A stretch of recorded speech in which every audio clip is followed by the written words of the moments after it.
German POWs could not believe in ice cream and Coca-Cola. Intro. During the final years of World War II, as the fires of conflict began to fade, tens of thousands of German prisoners of war were shipped across the Atlantic to America. They came as defeated soldiers, weary and hardened by years of propaganda that painted the enemy as monsters. The journey was long and uncertain, filled with fear and resentment. None of them could have imagined what awaited them on the other side. They expected punishment, humiliation, perhaps even starvation. Instead, they found something far more shocking: humanity. When they arrived at the sprawling American POW camps, what they saw defied everything they believed.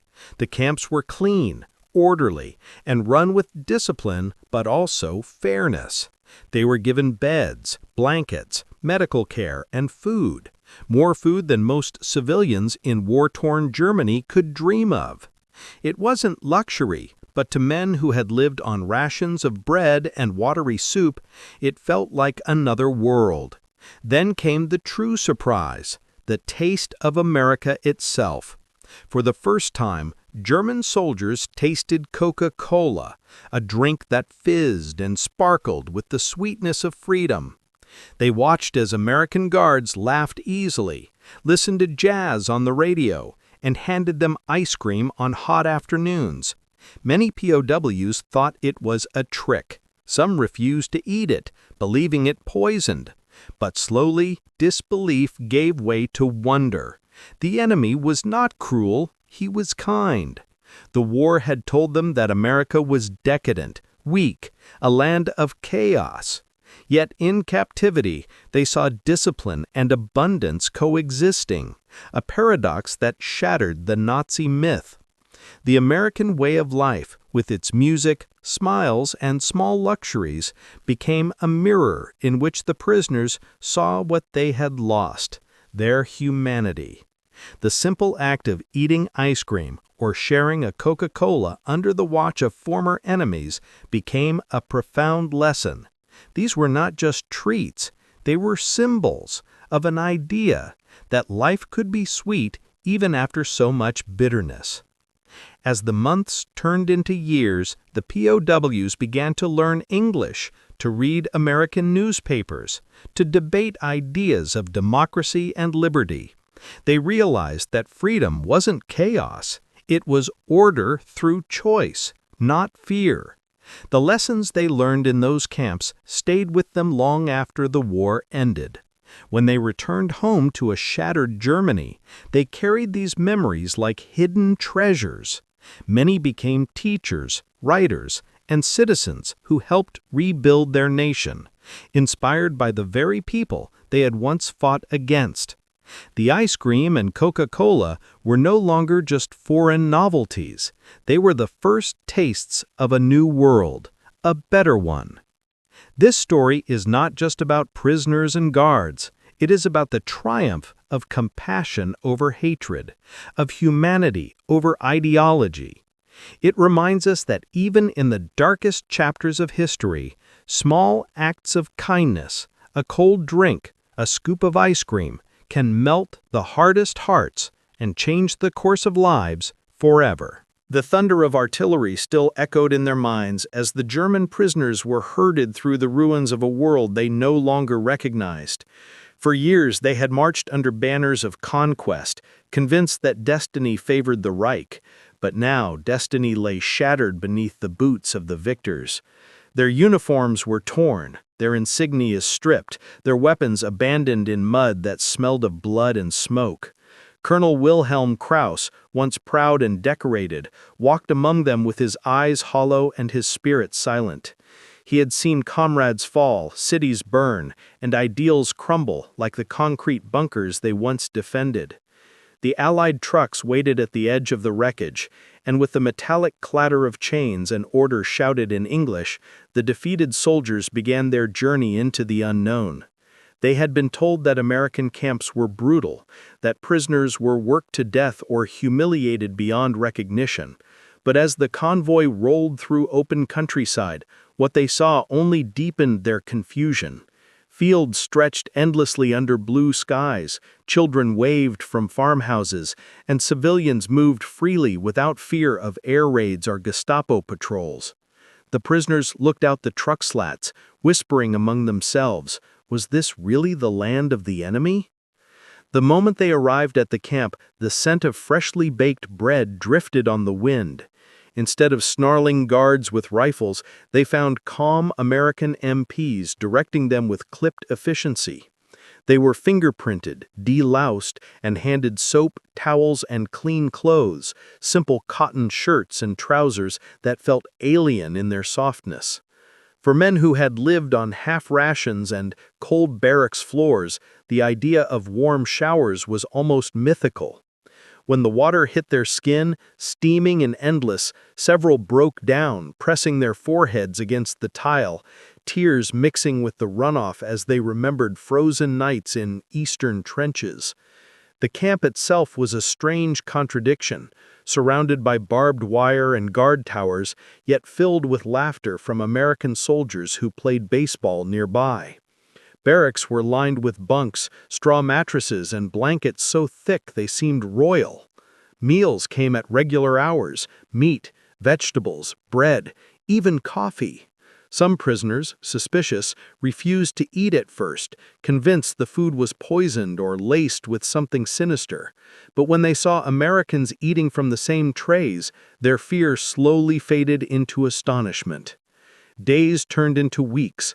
The German soldiers, who had been conditioned to see Americans as barbaric and weak, began to question everything they had believed.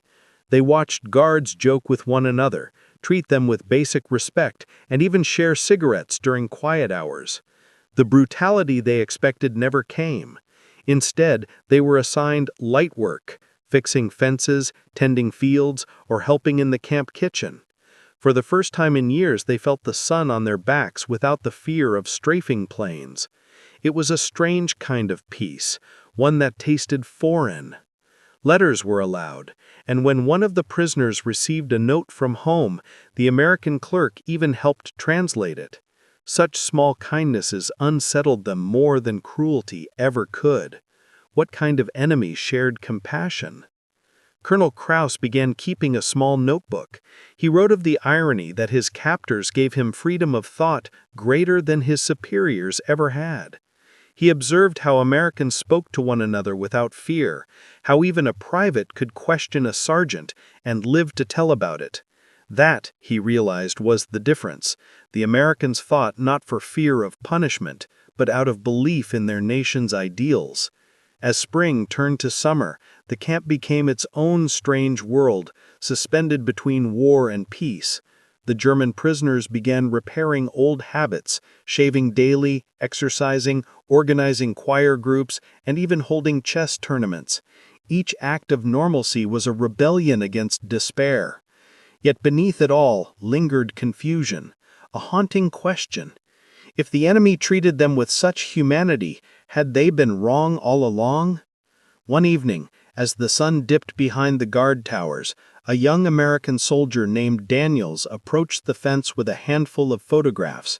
He showed them to Krauss and his men, images of his family, a wife, 2 children, and a small white house with a garden. He spoke with warmth and no hatred in his tone.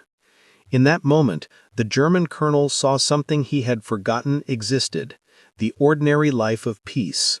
He stared at the photo long after the soldier left, his mind filled with memories of the homeland that now lay in ruins. The next day, Daniels returned, not with photos, but with something that would mark the first crack in the wall of disbelief: a small paper cup filled with a cold, sweet substance that shimmered under the afternoon light. The Germans watched as he handed it to a guard, who laughed and called it ice cream.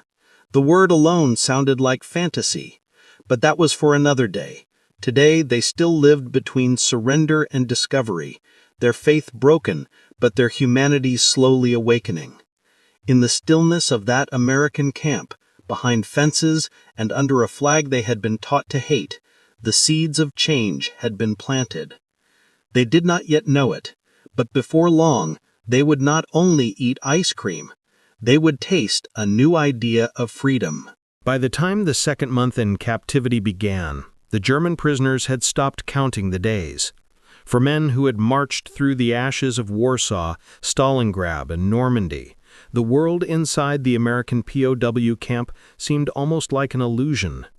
Every morning the sound of a bugle replaced the shriek of incoming shells, and instead of smoke and ruin, there was the smell of grass freshly cut by young American soldiers.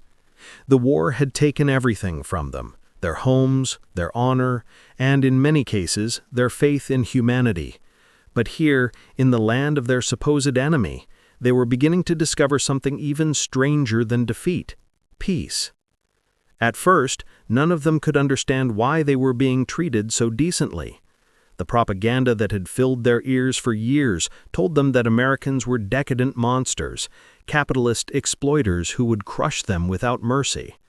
And yet, each day brought some new contradiction to that belief. The guards didn't beat them, the officers didn't scream, meals were regular, and sometimes they were offered seconds. When the prisoners worked, building fences, painting barns, or loading supplies, they were paid in small tokens they could spend at the camp canteen. It was a system that baffled them. Money for prisoners, freedom to buy what they wished. The first time the canteen opened, hundreds lined up, unsure of what awaited them. Inside, the air smelled of tobacco, coffee, and something far sweeter than anything they had known during the war. Shelves were lined with candy bars, chewing gum, canned fruit, and magazines filled with smiling faces and advertisements for cars, radios, and holidays. The prisoners walked in silence, their eyes wide. For years they had been told that America was collapsing under greed and corruption, yet here was a nation overflowing with comfort. One man, a former school teacher named Otto, picked up a magazine showing an American family at the beach. He stared for a long time before whispering, "They don't look afraid." The others nodded. It was true. There was no fear in those faces, no propaganda in their smiles. It was a world that seemed to exist beyond war, beyond hunger. Even the simplest things, fresh fruit, soap, clean water, felt like luxuries too fragile to touch. As weeks turned to months, the Germans began to work outside the camp, under guard but with surprising freedom. They were sent to nearby farms, where American families greeted them politely, offering coffee or sandwiches during breaks. Some of the older men found themselves repairing tractors, painting barns, or helping with harvests. It was hard, honest work, nothing like the labor camps they had feared. The farmers would talk to them, sometimes through gestures, sometimes in broken German, but always with respect. One afternoon, Otto was handed a slice of apple pie by a farmer's wife. He hesitated, unsure if it was allowed, until she smiled and said, "Go ahead, it's just pie." He tasted it slowly, almost reverently, the sweetness foreign to his tongue. For a moment he forgot that he was a prisoner. Word spread through the camp about the kindness of the Americans. At first, some refused to believe it, calling it a trick meant to soften them. But the evidence kept building. Books were allowed, music was played, and occasionally the prisoners were shown American films projected on a white sheet near the mess hall. Those nights were magical. Men who had once cheered for Blitzkrieg now sat shoulder to shoulder watching cowboys in comedies, their laughter echoing into the summer night. It was disorienting, almost frightening to feel joy again. Colonel Krauss, who had spent his early years studying philosophy before the war, found himself taking notes in his worn notebook. He observed how easily the Americans lived, how openly they spoke, and how even their jokes carried a strange optimism. He began to suspect that the true power of America was not its factories or its weapons, but its way of life, a belief in possibility. He had never known a society where people could question authority without fear, where even prisoners were treated as men, not numbers. He wrote in his notebook, "Perhaps strength does not come from control, but from trust." As summer deepened, the Americans allowed the Germans to plant a small garden near the fence. They grew tomatoes, cucumbers, and flowers, tiny pieces of beauty in the middle of captivity. To their surprise, American guards often helped, laughing and rolling up their sleeves. The fence that divided them began to feel more symbolic than real. One morning, a truck arrived carrying boxes of supplies. Among them was something that drew every eye: a large metal cylinder marked with a red logo none of the Germans had ever seen up close: Coca-Cola.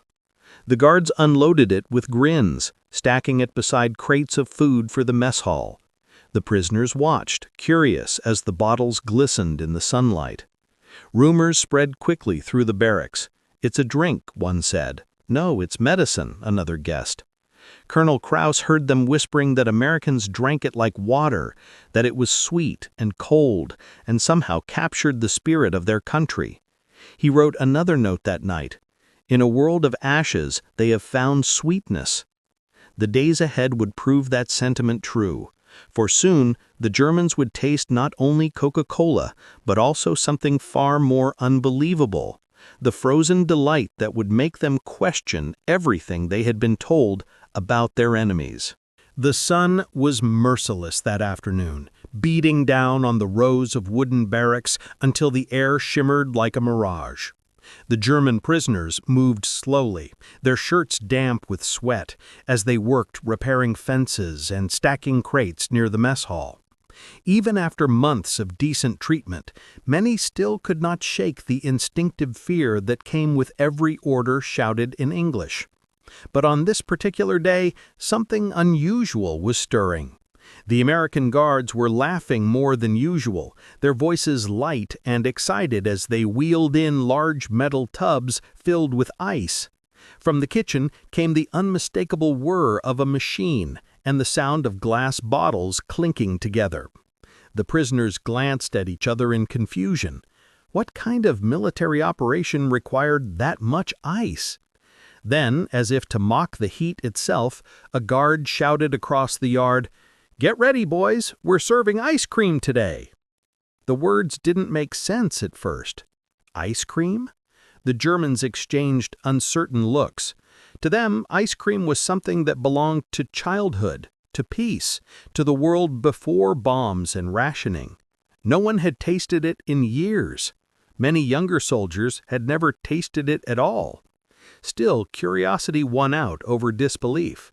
One by one, they lined up outside the mess hall, watching as American soldiers scooped white and pink swirls from metal containers into paper cups. When the first German stepped forward, hesitant and wary, the guard smiled and said, "Go on, it's not poison." The joke broke the tension, and soon the line began to move. The first spoonful hit their tongues like a revelation. Cold, sweet, smooth, nothing in their lives had ever tasted like it. Some gasped audibly, their eyes widening as they swallowed. Others laughed, shaking their heads as if refusing to believe something so simple could be real.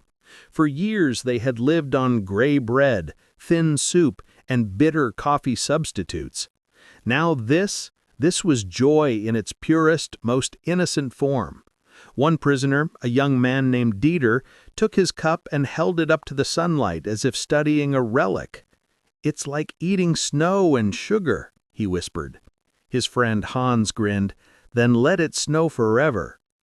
The Americans watched with amusement as the Germans devoured their portions, some even closing their eyes to savor each bite. It wasn't just food, it was an awakening. For the first time, many of them felt warmth toward their captors, a feeling that unsettled and comforted them all at once. Even Colonel Krauss, usually reserved and cautious, accepted a cup offered by a sergeant named Daniels, the same young man who had once shown him pictures of his family. The colonel tasted the vanilla slowly, thoughtfully, as though deciphering a code. Finally, he said quietly, "You give ice to your prisoners?" Daniels shrugged. "Sure, everyone deserves ice cream on a hot day." Krauss didn't reply at once. He simply nodded, staring at the melting swirl. In Germany, we give our prisoners cold looks, not cold sweets. Daniels chuckled softly. Guess we do things different over here.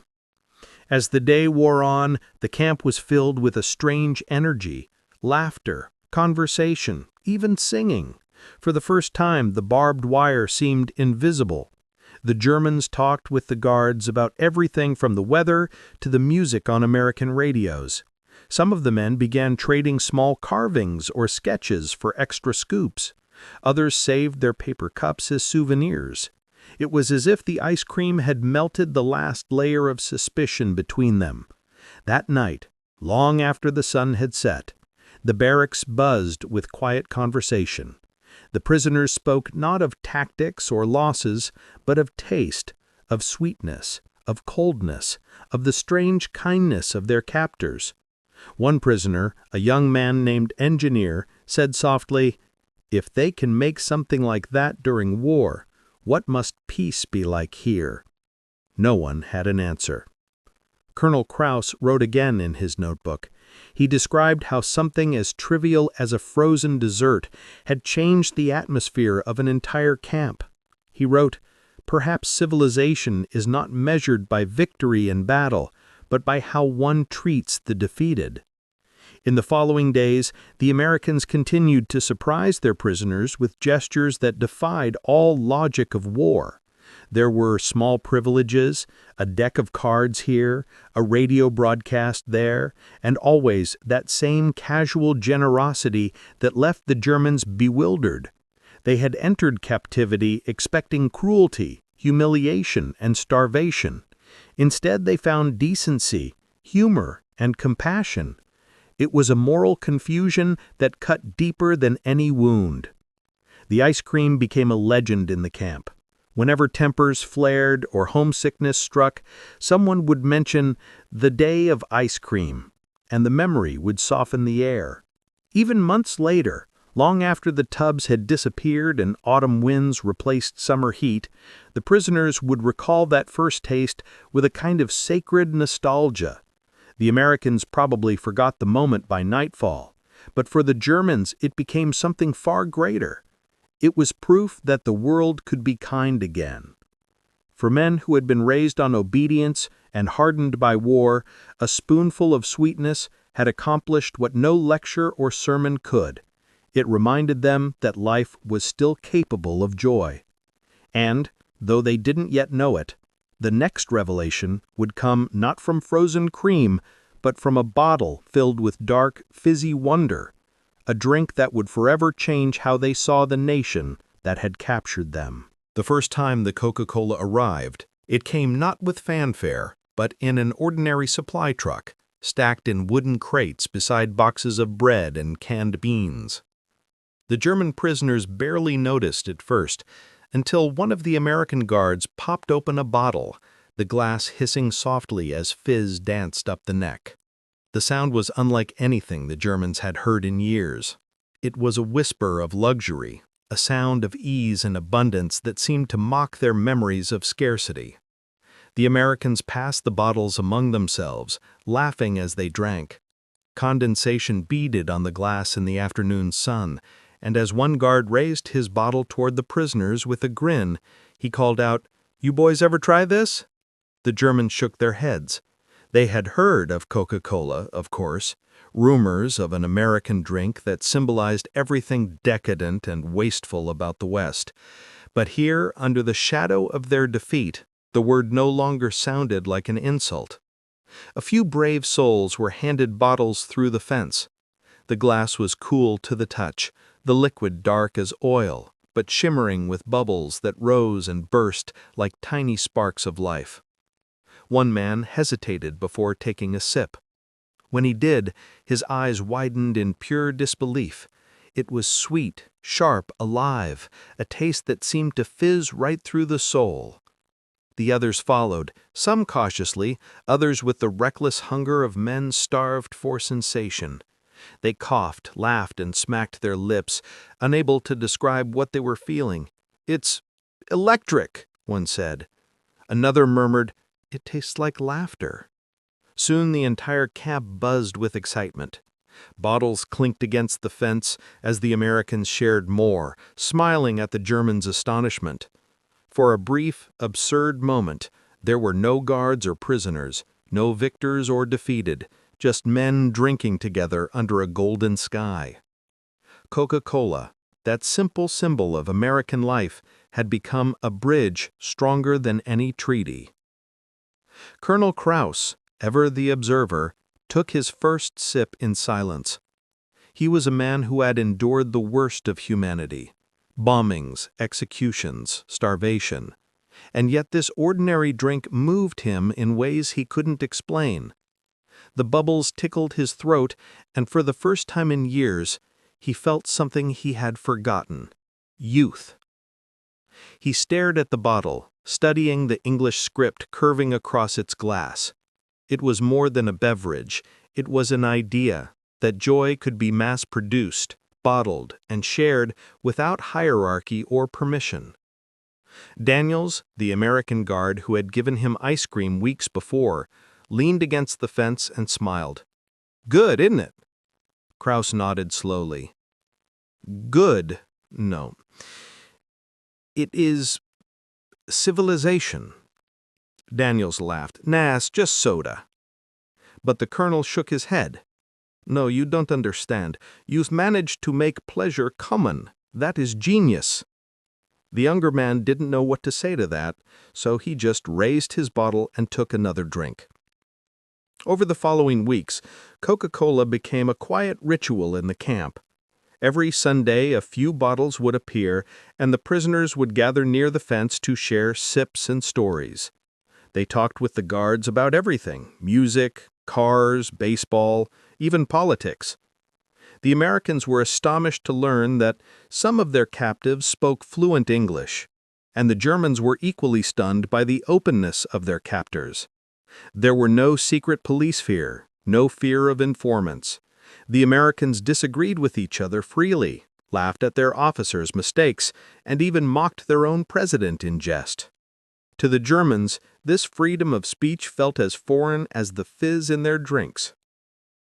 One night, as stars shimmered over the camp, Krauss and Daniels sat on opposite sides of the fence, sharing the last bottle between them. They talked about everything: the futility of war, the homes they had lost, the future that seemed uncertain for both nations. Krauss asked, "Do you not fear that such comfort will make your people weak?" Daniels thought for a long moment. "Maybe," he said finally, "but I'd rather live in a country where people can be soft if they want to, than one where they're hard because they have to be." The words lingered in Krauss's mind long after Daniels had gone. That night he wrote again in his notebook, "Perhaps strength lies not in endurance of pain, but in the freedom to choose joy." Coca-Cola became more than a drink. It became a symbol of everything the Germans had been denied: the simple, everyday pleasures of life that did not require victory to be earned. The ice cream had shown them kindness. The Coca-Cola showed them connection. Together, they dissolved the invisible barriers between conqueror and captive. When the last bottle of that summer was emptied, the camp was no longer a place of despair. It was a classroom of empathy, where men who had once seen each other through the sights of rifles now shared laughter over glass and fizz. And for the first time, the Germans stopped dreaming of escape, not because they had surrendered their pride, but because they had found something greater than victory: understanding. The lessons of liberty. The months had passed in the American POW camp, but for many of the captured German soldiers, those months felt like years of transformation compressed into days of discovery. The camp had become a strange kind of school, not one of textbooks and lectures, but of quiet observations and silent lessons.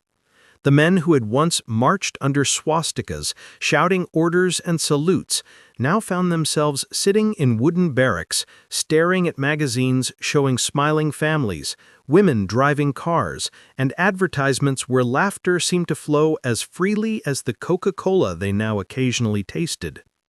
For men trained to worship discipline and conquest, the discovery of softness, compassion, and liberty struck deeper than any propaganda ever could.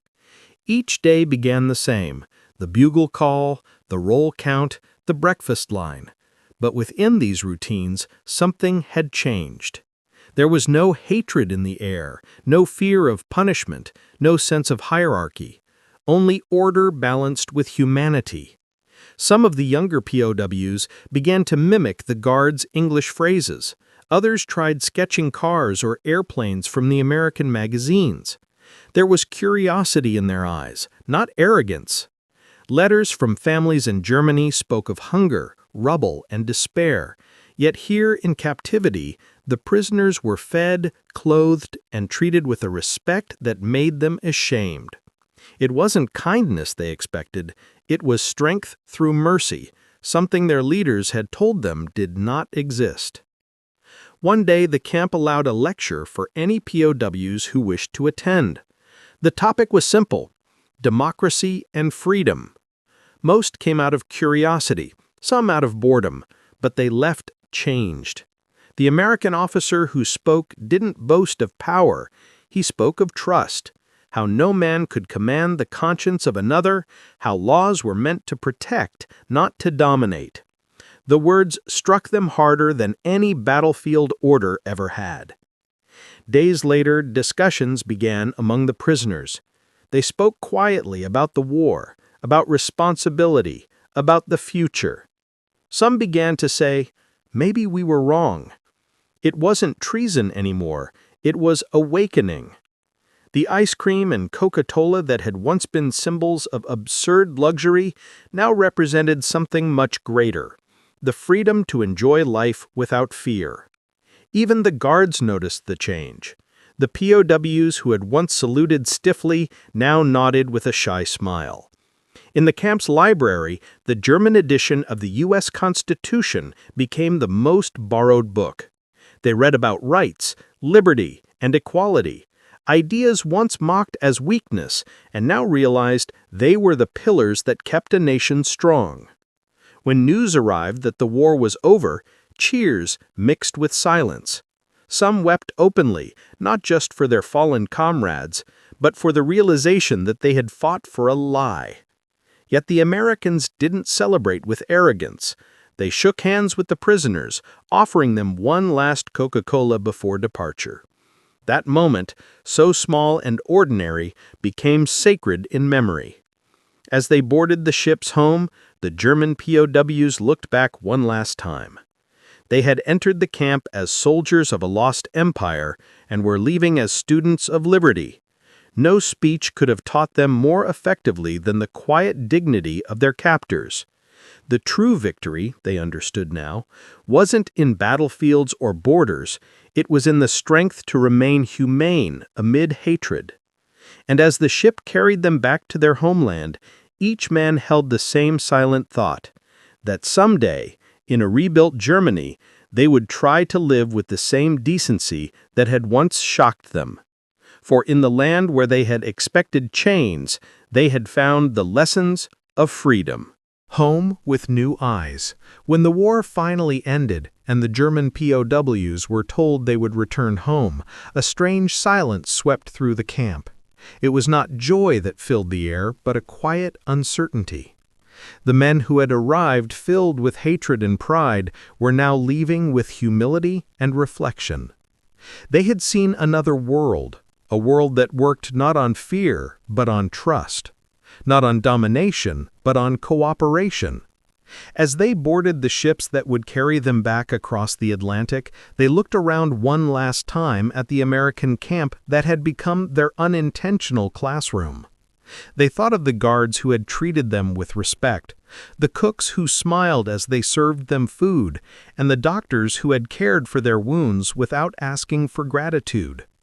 They thought of ice cream on hot afternoons, the fizz of Coca-Cola on their tongues, and the simple laughter they shared with men who, months ago, were their enemies. Each of these moments had chipped away at the hardened walls of propaganda they once believed. The sea voyage home was long, giving them endless hours to think. Some sat quietly on deck, watching the waves roll endlessly toward the horizon, wondering what awaited them in the ruins of Germany. They imagined bombed-out streets, burned fields, and families struggling to survive. But within that sorrow, there was a new sense of purpose, a determination to rebuild, not as conquerors, but as men who had glimpsed a better way of life. When they arrived, the sight of their homeland broke them. Cities they once marched proudly through were now reduced to rubble. Children played in ruins, women carried buckets of water through the ashes, and the proud banners of empire were gone. Many of the returning soldiers could not even find their homes. Yet amid this devastation there was no talk of vengeance, only rebuilding. Those who had seen America began to speak of what they had learned. They described how their captors had lived, in freedom, in fairness, in decency. They told stories of kindness from the enemy, stories of ice cream and Coca-Cola that seemed almost like fairy tales in the ruins of Europe. Neighbors gathered to listen, children wide-eyed, elders skeptical, but slowly these stories spread. For some, it was the first time they believed that there could be another way to live. The former POWs became quiet teachers, advocates of a new Germany built not on fear, but on freedom. Many refused to join extremist movements again. They chose instead to work for unity and democracy. The memory of the American camp stayed with them, the order, the fairness, the strange mix of discipline and kindness that had changed their hearts. One man, once a loyal Nazi officer, later became a school teacher and told his students, "Liberty is not a gift, it is a responsibility." Those words came from the lessons learned behind barbed wire under the American sun. As years passed, they would write letters to the guards they remembered, thanking them not for mercy, but for humanity. And some Americans, reading those letters, wept. The war had taken millions, but in its ashes, small seeds of understanding had been planted. The ice cream and Coca-Cola that had once shocked the POWs had become symbols of a world where, even in conflict, compassion could endure. The former prisoners lived their lives with quiet gratitude, carrying within them a piece of that American sky. When they told their children and grandchildren of the war, they did not speak of victory or defeat, but of what they had learned. That true strength was not found in conquest, but in kindness. And in those moments, when the memory of a distant camp flickered in their minds, they realized that even in captivity they had found freedom, the kind that no army could ever take away.